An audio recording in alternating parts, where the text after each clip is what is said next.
Tropoje, northern Albania. A storm to remember the night before. The small town that nestled in the mountain range dividing the Serbian plain from the Albanian hinterland had been enveloped in its own bespoke thundercloud, sheets of lightning warping darkness into electric blue day, trees cleaved asunder, roofs ripped up, torrents of water cutting the hideously expensive road the construction mafia had built, cheating the European Union rotten. A lightning bolt had taken out one of two electrical substations feeding High Albania. The other one was out of commission, awaiting repairs. The moment all the lights died, Tropoje warped back to the Middle Ages. Tourist-friendly alleyways became places for thieves to lurk. Local vendettas were settled for good and shops looted. Lovers took their chances, leading to enraged husbands and suicidal wives. And so it took the best part of a day before Police Lieutenant Ajim Nazah could follow up on the farmer's report of a shepherd discovering a body after the storm.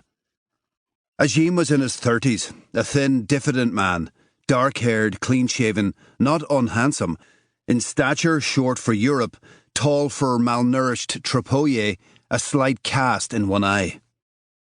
He had a civility and a love of irony that was, well, quietly impressive for someone from the poorest part of the poorest country in Europe.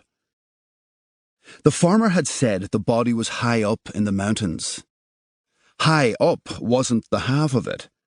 The storm rain had washed away the dirt road in several places, and it was only Ajim's ingenuity and deep knowledge of the lie of the land that enabled him to weave a path in his four-wheel drive up to the farm where he'd arranged to meet the shepherd. Twice, Ajim had had to edge the jeep along the knife slash of a precipice, looking down on the eagles coiling in the thermals below, the wheels sending clods of earth and pebbles whistling down to the bottom. 1,000 feet, more.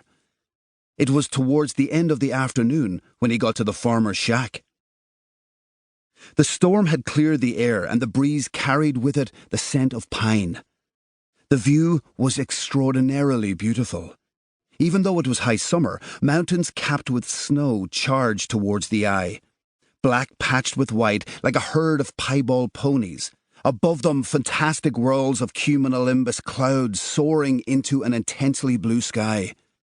In the foreground was a dirty grey concrete bunker from Enver Hoxha's time, when the paranoid communist ruler who fell out with everyone, the West, Stalin's heirs, eventually even Chairman Mao's successors, built 750,000 pillboxes, the better to defend a country no one in their right mind would ever want to invade.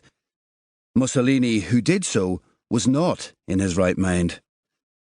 Inside the bunker and outside it, in a pen built of stones, 30 thin sheep or fat goats bleated their devotion to Enver our Enver. Or at least they bleated.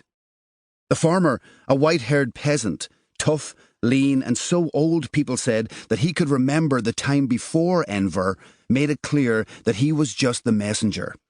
He hadn't seen a damn thing, on account of the discovery of the body taking place somewhere a bit higher than the farm. He warned Ajim that the shepherd, well, he spent too much time on his own, and may have seen things that weren't there. But he added that he had never seen the poor fellow so agitated. The farmer invited Ajim inside his shack. After the brilliant light of the mountains, it took a while before Ajim's pupils refocused to read the gloom. 2 chairs, a table hewn out of rough wood, a cot for sleeping in, a fire for cooking. A poor, mean, 9-inch square of window looking out on a view to die for. The farmer offered Ajim a cup of coffee, served black and gritty, washed down with a glass of his homemade reiki. They drank the coffee and brandy in companionable silence, only the sound of the wind in the pines disturbing the stillness. After a time, the door flung open and in walked the shepherd. By the look of him, his father had been a wolf. Leastways, the whole of his face, forehead too, and the back of his hands were covered in fine black hair, poor man. Ajim had read somewhere that there was a disease that caused too white skin and hair all over the body.